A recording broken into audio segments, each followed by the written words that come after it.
আসসালামু আলাইকুম। আজকে আমি আপনাদের সাথে শেয়ার করব মুরগির মাংস রান্না। আমরা অনেকেই মুরগির মাংস রান্না করতে পারি, কিন্তু একবার হলেও আপনারা এইভাবে মুরগির মাংসটা রান্না করে দেখবেন। এই মুরগির মাংস রান্নাটা আমি একটু অন্যরকম ভাবে দেখিয়েছি। আমি যতবারই মুরগির মাংস রান্না করেছি তার থেকে আমার এই মুরগির মাংসের রেসিপিটা সবচেয়ে বেশি বেস্ট লেগেছে।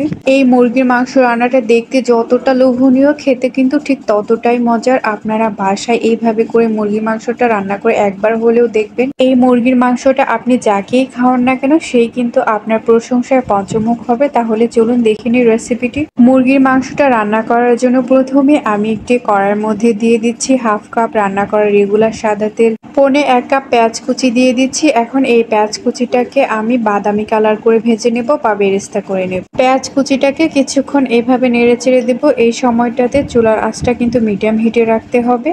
এখন পেঁয়াজগুলোকে বাদামি কালার করে ভেজে নেব। পেঁয়াজগুলোকে বাদামি কালার করে ভেজে নেওয়া হয়ে গেছে। এখন এগুলোকে আমি একটি ছোট্ট বোলের মধ্যে তুলে নিচ্ছি। পেঁয়াজ বেরেস্তাটাকে একটি বোলের মধ্যে আমার তুলে নেওয়া হয়ে গেছে। এখন মুরগির মাংসটা আমি নিয়ে নিচ্ছি। এই মুরগির মাংসটাকে কেটে আমি খুব ভালো করে ধুয়ে নিয়েছিলাম। এখন এই মুরগির মাংসটা আমি এভাবে করে কড়াইয়ের মধ্যে দিয়ে দিচ্ছি। মুরগির মাংসগুলো কড়াইয়ের মধ্যে দিয়ে দেওয়া হয়ে গেছে। এখন চুলার আঁচটা লো টু মিডিয়াম হিটে রেখে মুরগির মাংসগুলোকে কিছুক্ষণ খুব ভালো করে ভেজে নেব। মুরগির মাংসগুলোকে আমি 5 মিনিটের মতো খুব ভালো করে ভেজে নিয়েছি। এরপর যে তুলে রাখা পেঁয়াজ বেরেস্তাটা আছে সেই পেঁয়াজ বেরেস্তাটা মুরগির মাংসের মধ্যে দিয়ে দিচ্ছি। এরপর 2 টেবিল চামচ রসুন বাটা, 2 টেবিল চামচ আদা বাটা দিয়ে দিচ্ছি। এই রসুন ও আদাটাকে আমি একসাথে পেস্ট করে নিয়েছিলাম।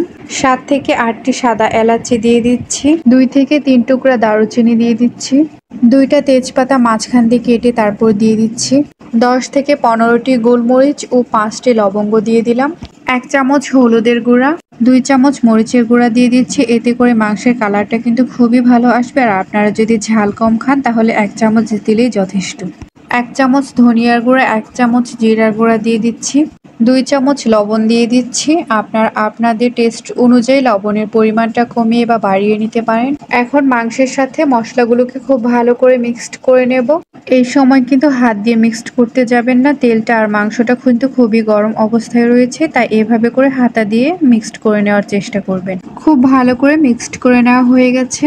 মাংসটাকে কষিয়ে নেওয়ার জন্য এখন আমি এখানে দিয়ে দিচ্ছি 1 কাপ পানি। চাইলে আপনারা কিন্তু গরম পানি ব্যবহার করতে পারেন। কিছুক্ষণ খুব ভালো করে নেড়ে চেড়ে দেব। নেড়ে চেড়ে দেওয়া হয়ে গেলে এখন আমি দিয়ে দিচ্ছি 10 থেকে 12টি কাঁচামরিচ। আপনারা আপনাদের ঝাল অনুযায়ী কাঁচামরিচের পরিমাণটা কমিয়ে বা বাড়িয়ে নিতে পারেন। এরপর ঢাকনা দিয়ে দিচ্ছি। মাংসটাকে খুব ভালো করে কষিয়ে নেব 20 থেকে 25 মিনিটের মতো। 20 থেকে 25 মিনিট পর আমি ঢাকনাটা খুলে নিচ্ছি। মাংসটা আমার অনেকটাই কষানো হয়ে গেছে, দেখতেই পাচ্ছেন।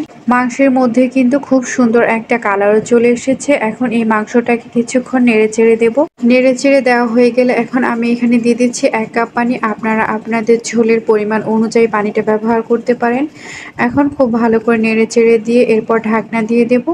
ঢাকনা দিয়ে অপেক্ষা করব ঝোল শুকানো পর্যন্ত। ঝোলটা শুকিয়ে আসার পর আমি ঢাকনাটা খুলে দেখাচ্ছি। আমার মাংসটা রান্না হয়ে গেছে। এখন এই মাংসটাকে আমি একটি বোলের মধ্যে নিয়ে নেব।